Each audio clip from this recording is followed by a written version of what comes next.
नमस्कार सभी साथियों का आपके अपने YouTube चैनल के ऊपर स्वागत करता हूं। और आज अपन बात करते हैं अपने जो स्टार्ट कर रखा था प्लांट रिप्रोडक्शन और प्लांट में जो लैंगिक जनन है उसी के पार्ट का आगे कल अपने डिस्कस किया था कि पोलिनेशन किस प्रकार से होता है।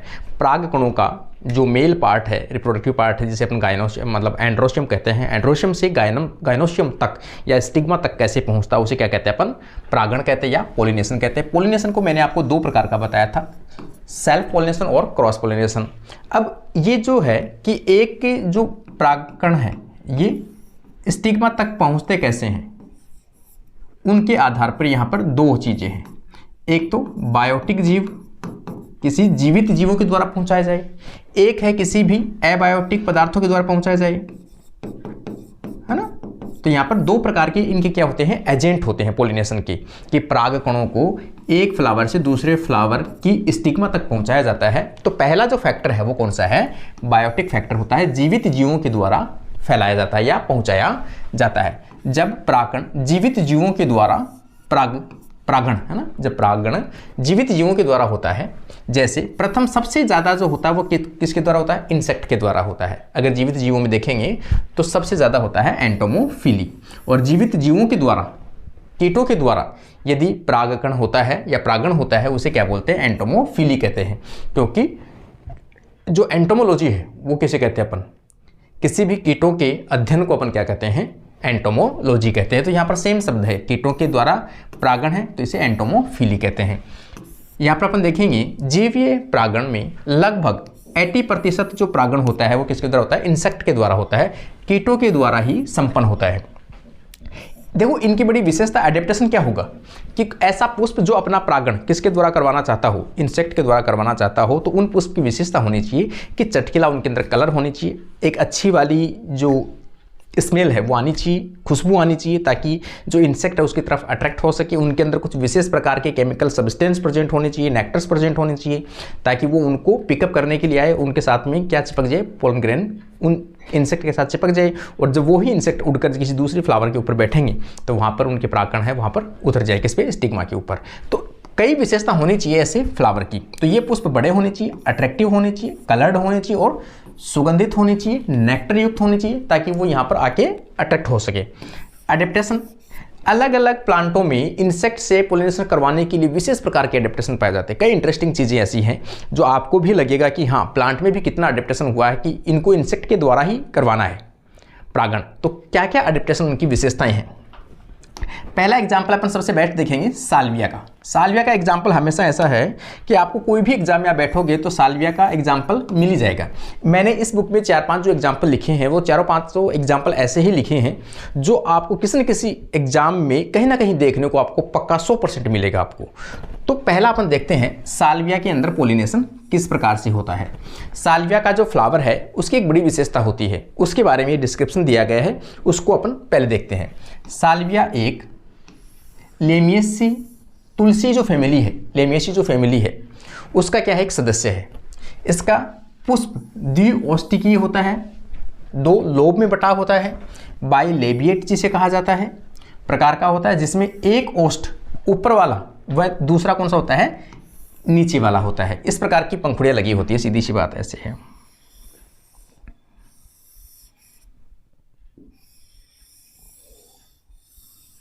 इस प्रकार से लगा होता है, एक ऊपर वाली पंखुड़ी होती है और एक नीचे वाली होती है। बीच में यहाँ पर क्या होते हैं, पार्ट होते हैं इनके, इस प्रकार से फ्लावर होता है।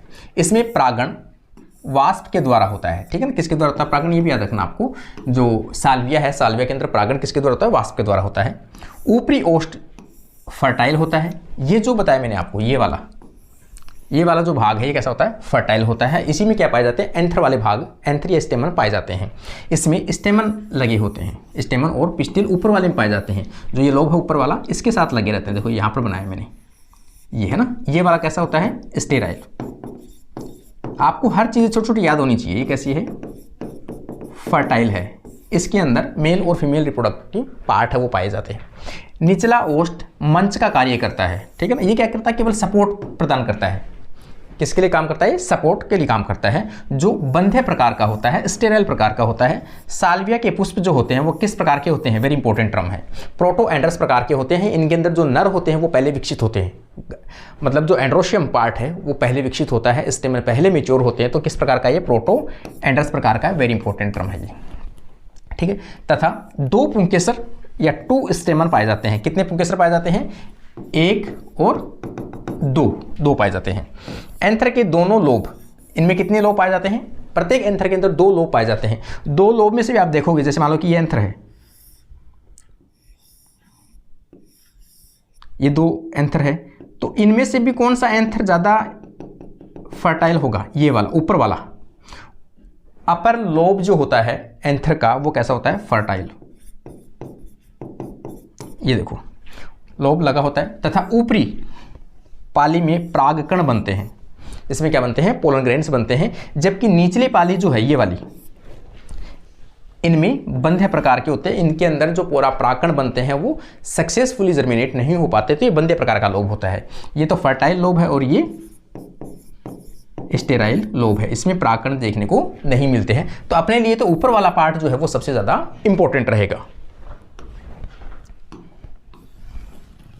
आगे देखो,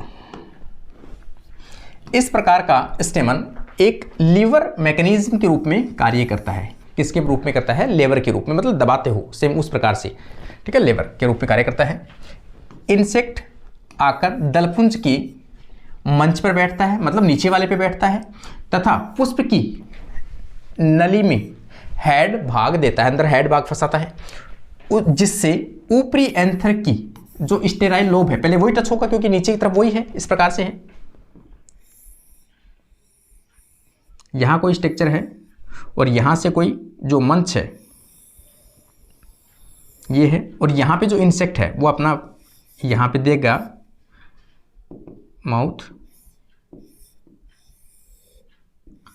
तो ये वाला जो भाग है वो किसके टच होगा? नीचे वाले से।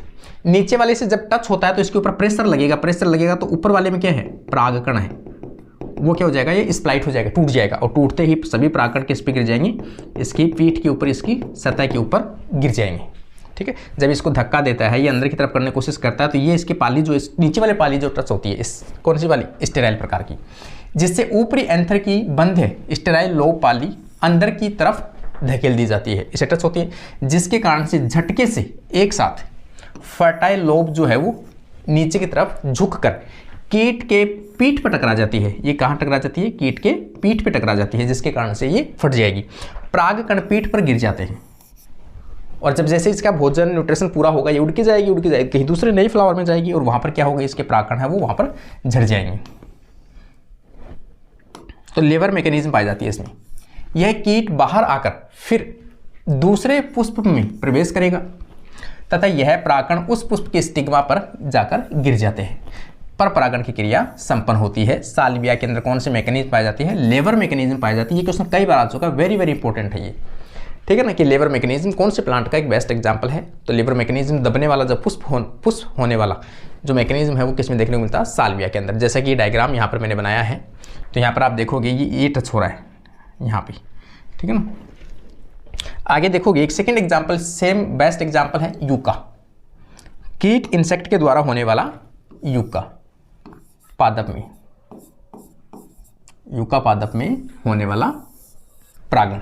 इसकी भी एक बड़ी विशेषता है। देखो, यूका के पुष्प में परागण मोथ के द्वारा होता है, और उसका नाम क्या है?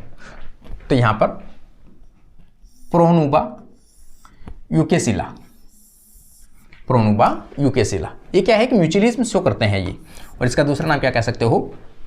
टेजिटिकुला यूकासिला, मोथ के द्वारा परागण किया जाता है।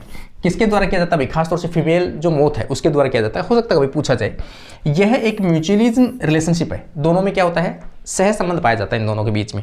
दोनों एक दूसरे के ऊपर डिपेंड रहते हैं, दोनों एक दूसरे को कोऑपरेट करते हैं, इसका जीवन यापन चलता है, उसका परागण होता है। तो कई बार ये क्वेश्चन आ चुका है, इनमें से कौन सा एक एग्जाम्पल है जो किस प्रकार का है? म्यूचुअलिज्म प्रकार का है, ऑब्लिगेटरी म्यूचुअलिज्म कह सकते हैं उसे। अविकल्पी सहजीविता कहा जाता है इसे, अविकल्पी सहजीविता। ये दोनों हमेशा एक दूसरे के ऊपर डिपेंड होते हैं। कैसे डिपेंड होते हैं वो देखो। अब यूका के पेंडुलस फ्लावर नाइट में खुलते हैं।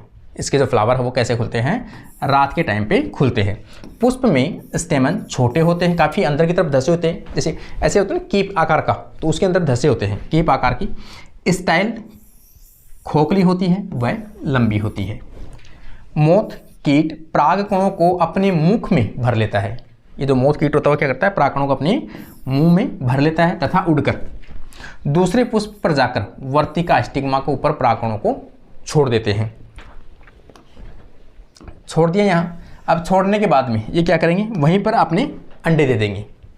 ओवरी में ही मोथ के लार्वा व बीज भी विकसित होंगे ओवरी के अंदर, और इनके लार्वा भी विकसित होंगे, दोनों साथ साथ विकसित होते हैं। तथा लार्वा कुछ टाइम के बाद में क्या होगी, जो फ्रूट की भित्ति है सीड को खाकर वृद्धि करते हैं, और लार्वा फल की भित्ति को छेद कर बाहर निकलकर ज़मीन के ऊपर गिर जाते हैं। और ज़मीन के ऊपर जब गिरेंगे तो अगली बार जब ये वापस फसल उगेगी तो उनके साथ में इनका क्या होगा, वापस से इन्फेक्शन हो जाएगा। तो ये लार्वा कोकून के रूप में रहते हैं।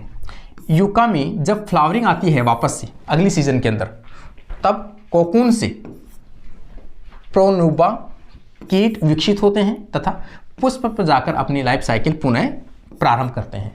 ये क्या करते हैं, पुष्प के ऊपर जाते हैं फिर वापस लाइफ डिपेंड करते हैं। इसका मतलब इनकी लाइफ इनके बिना नहीं चलती, इनकी लाइफ इनके बिना नहीं चलती, ये म्यूचुअलिज्म है। ठीक है, तो यूका प्लांट व प्रोन्यूबा मोथ दोनों ऑब्लिगेटिव म्यूचुअलिज्म प्रकार का शो करते हैं, मतलब इनके पास दूसरा कोई विकल्प नहीं होता है, तो रिलेशनशिप करते कैसे हैं, अविकल्पी।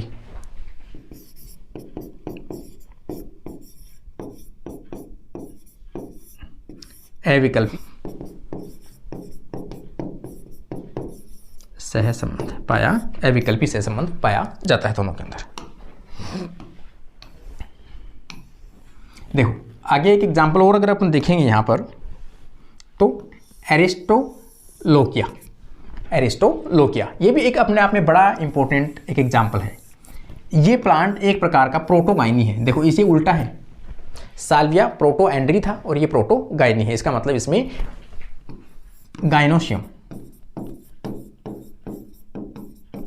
पहले मैच्योर होता है,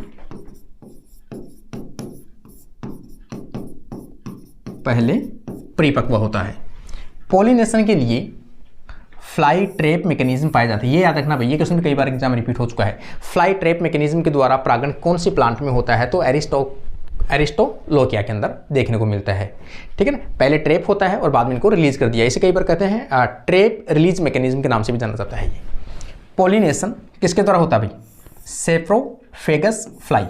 सेप्रोफेगस फ्लाई के द्वारा इसमें क्या होता है, पॉलिनेशन देखने को मिलता है। इसे क्या कहते हैं, ट्रैप एंड रिलीज। देखो मैंने अभी बताया था आपको, ट्रैप एंड रिलीज मैकेनिज्म के नाम से जाना जाता है। पहले इसको ट्रैप किया जाता है, मतलब पकड़ा जाता है, उसके बाद में उसको छोड़ दिया जाता है। तो यहाँ पर दो चीज़ें हैं इसमें। पुष्प दिन में खिलते हैं तथा सुगंधित होने के कारण से मक्खियों को आकर्षित करते हैं। दलपुंज नलिका आकार का होता है तथा नलिका के अंदर छोटे छोटे रोम्स पाए जाते हैं, हेयर पाए जाते हैं, जिससे मक्खी प्रवेश तो कर सकती है लेकिन बाद में वापस नहीं निकल पाती। ठीक है ना, इस प्रकार की कीप आकृति की, जैसे मान लो अपन यहाँ पर बात करें, इस प्रकार का फ्लावर है ये, और इसके अंदर क्या पाए जाते हो, इस प्रकार की हेयर स्ट्रक्चर पाई जाती हो। तो जब इधर से कोई जाएगा तो वो प्रवेश तो कर पाता है यहाँ से, इधर से प्रवेश, क्योंकि हेयर की साइज इस साइड में डायरेक्शन है। लेकिन जैसे ही हेयर ये अंदर आ गया, यहाँ पर परागकणों को लेने के लिए आ गया, ये यहाँ पहुँच गया इस प्रकार से, तो यहाँ ये हेयर जो है वो ऐसे ही रहेंगी। अब ये वापस इनको नहीं जाने देते हैं। तो ये जो सिस्टम है ये क्या कहलाते हैं, ट्रैप। ये क्या कहलाता है, ट्रैप, मतलब इनको पकड़ लिया। हेयर में आ सकते हैं लेकिन हेयर एस आकृति के होने के कारण से यहाँ से वापस नहीं जा पाएंगे, क्योंकि हेयर एक दूसरे में वापस फंस जाएंगे। तो इधर से जब ऐसे तिरछे हैं तो आ तो सकता है, लेकिन जब ऐसे हो जाएंगे तो वापस जाना मुश्किल होता है। तो यहाँ पर ये नहीं जाने देंगे। अब इसमें होता क्या है, प्रेशर का पूरा काम जो है वो प्रेशर का होता है कि जैसे ये क्या करेंगे, यहाँ पर अंदर आएंगे, आने के बाद में परागकणों को सक करेंगे। परागकण जैसे ही पोलन ग्रेन वहाँ से रिलीज होंगे, रिलीज होते ही जो प्रेशर लगा हुआ था एक, वो प्रेशर ल्यूज पड़ता है वहाँ पर। परागकणों के निकलते ही, रिलीज होते ही जो प्रेशर था वो क्या होता है, ल्यूज हो जाता है। ल्यूज होते ही सभी कोशिकाओं के अंदर जो वाटर है उनकी क्या हो जाती है, कमी हो जाती है। और वाटर की कमी होने के कारण से जितने भी जो हेयर थे ये इस प्रकार से ऐसे थे, ये सभी ऐसे हो जाएंगे, एकदम एकदम डाउन हो जाएंगे। डाउन होते ही जो नलिका है वो खुल जाएगी और नलिका खुलेगी तो जो इंसेक्ट अंदर गया था, वो फंस गया था, वो वहाँ पराग कणों को लेकर वापस बाहर निकल सकता है। उसे क्या बोलते हैं? Release mechanism. इसका मतलब पहले इसने ट्रैप किया, पराग कण उसने लिए, लेते ही वाटर का जो प्रेशर था वो लूज हो गया, लूज होते ही हेयर है वो अंदर एकदम लूज पड़ गए और यहाँ से जो इंसेक्ट है वो बाहर निकल गया। तो दोनों सिस्टम इसमें देखने को मिलता है, ट्रैप एंड रिलीजिंग मैकेनिज्म इसमें पाई जाती है। ठीक है, तो प्रवेश करने के बाद में वापस नहीं निकल पाता है। देखो कुछ समय बाद एंथर की फटने से, मैंने कहा प्रेशर, फटने से परागकण कीट पर गिर जाते हैं। इस दौरान दलपुंज नलिका में उपस्थित रोम भी लूज पड़ जाते हैं और कीटों को बाहर निकलने दिया जाता है, वो बाहर निकल जाएंगे। तो ये क्या हुआ? Releasing mechanism. ये कीट अन्य पुष्प में प्रवेश कर परागकणों को स्टिग्मा तक पहुंचाते हैं तथा अन्य फ्लाई जो इसमें सहायक होते हैं। इस प्रकार की मैकेनिज्म है, इसे कहते हैं ट्रैप रिलीज मैकेनिज्म। ठीक है, और कौन से फ्लाई हैं जो इस प्रकार, जैसे यहाँ पे देखो मैंने डायग्राम बनाया है कि इसमें प्रवेश तो कर सकते हैं, यहाँ प्रवेश कर गया, इधर से प्रवेश तो कर सकता है लेकिन बाहर नहीं निकल पाता। तो जब तक ये परागकण इनके ऊपर गिरेंगे नहीं, लूज नहीं होंगे, तब तक ये हेयर इनको वापस बाहर निकलने की अनुमति नहीं देते हैं। यहाँ पर एग्जाम्पल में जैसे दिया है एंथोमाइडी, क्लोरोपीडी, मेलिकाइडी और फोरिडी, ये सभी इंसेक्ट हैं जो इनके अंदर परागकण के लिए रेस्पॉन्सिबल होते हैं। सार्कोफेजिडी और सिर्फिडी या सेरिफिडी कह सकते हो आप। ठीक है ना।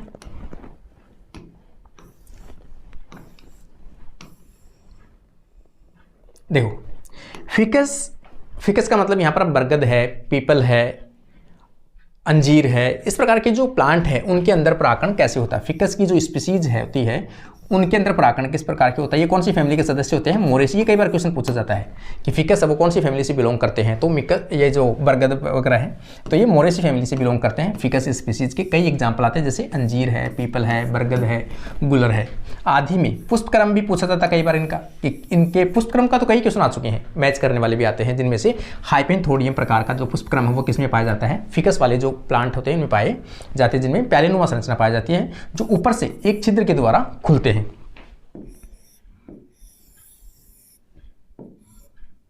इस प्रकार की स्ट्रक्चर होती है। जिसे क्या कहते हैं? ये ओस्टियोल वाला भाग है, यहाँ पर ओपन होता है। इस पुष्पक्रम में नर भित्ति के चारों ओर पाए जाते हैं, जैसे ये भित्ति है यहाँ पर,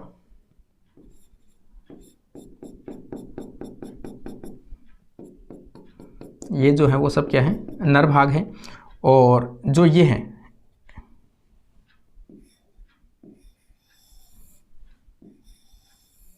इस प्रकार, ये जो क्या है सेंटर के अंदर इसकी फीमेल होती है। ठीक है, भित्ति में पाई जाती है, वह माता जो है वो केंद्र में पाई जाती है। गोल वास्प किसके द्वारा होता है भाई? इसमें गोल वास्प के द्वारा होता है, जिसे वास्प ब्लास्टोफेजा के नाम से जानते हैं और ये साइनिपीडी से बिलोंग करता है। और ऑर्डर जो है इसका वो कौन सा है? हाइमेनोप्टेरा है। ओस्टियो से प्रवेश करते हैं और परागकण संपन्न करते हैं।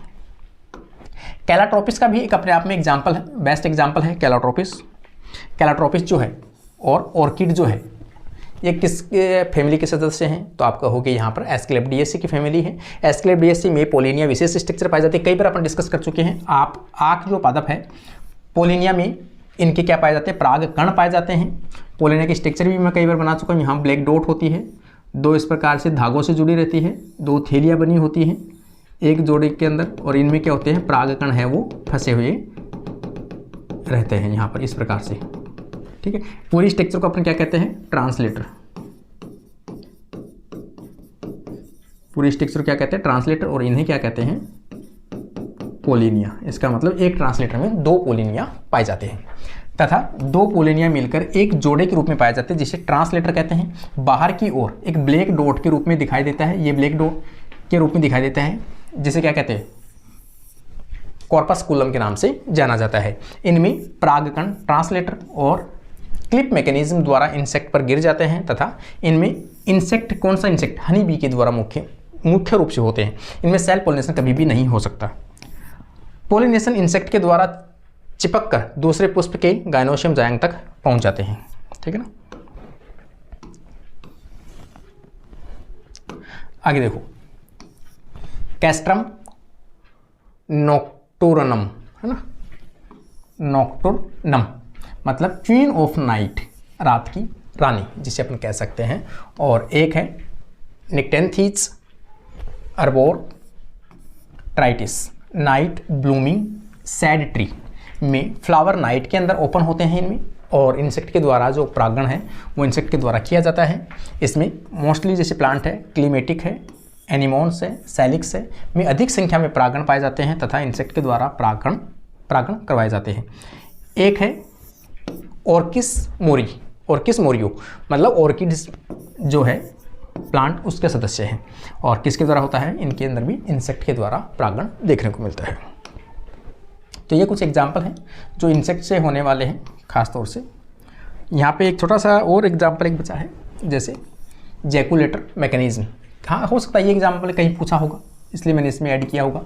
जैकुलेटर मैकेनिज्म एक पाई जाती है भाई, जो क्या होता है, सीड डिस्पर्जल की एक मैकेनिज्म है, जो जहाँ प्लांट है, इस प्लांट से ये लगभग काफ़ी डिस्टेंस पर 10 फीट से दूर होगा शायद, इसमें 10 फीट, हाँ 10 फीट से भी दूर जो है वो सीड को डिस्पर्जर करने की मैकेनिज्म इनके अंदर देखने को मिलते हैं। एक प्रेशर के साथ में इस प्रकार की जो स्ट्रक्चर होती है, इस प्रकार से एक ये फटती है दीवार, और फटने से जो सीड होते हैं वो रोए के साथ में बाहर निकलते हैं और काफ़ी दूर पर जाके गिरते हैं, के द्वारा सीड डिस्पर्जल प्लांट से लगभग 10 फीट से अधिक दूर तक जाता है।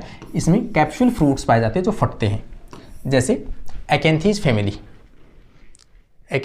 फैमिली, रूलिया ट्यूब्रोसा, और ये है एंड्रोग्रेफिस पेनिकुलाटा, और एक है बेरी प्रियोराइटिस। ये कुछ एग्जाम्पल है। अगले जो हैं वो कुछ नए हैं, तो पहले वाले जो वो है आपको रिवीजन एक बार इसको कर लेना आप, कि जो इंसेक्ट के द्वारा होने वाले हैं एंटोमोफिली जो है उनके कौन से एग्जाम्पल है, क्या क्या इनकी विशेषताएं हैं, एक बार इनका रिवीजन कर लेना। फिर कल जो रिमेनिंग बचे हैं उन सभी के बारे में एक साथ डिस्कस करेंगे, ताकि आपको एक्सेप्शन कौन सी चीज़ों में क्या क्या चीज़ें हैं वो सभी अपने को एक साथ में मिल जाए। इस प्रकार से आज का यहीं अपना वीडियो समाप्त होता है। खासतौर से सभी स्टूडेंट जो जिसमें असिस्टेंट प्रोफेसर के अंदर सिलेक्शन हुआ है, उनका डिटेल फॉर्म कहाँ से डाउनलोड करना है, आपको 50 रुपये की रसीद कहाँ से मिलेगी आपको, वो सभी चीज़ें अपन नेक्स्ट वीडियो के अंदर एक दिन में बताऊँगा आपको कल, कि पूरी चीज़ें आप कैसे वो पहले सिस्टम से भरना, आपको जल्दबाजी नहीं करना है।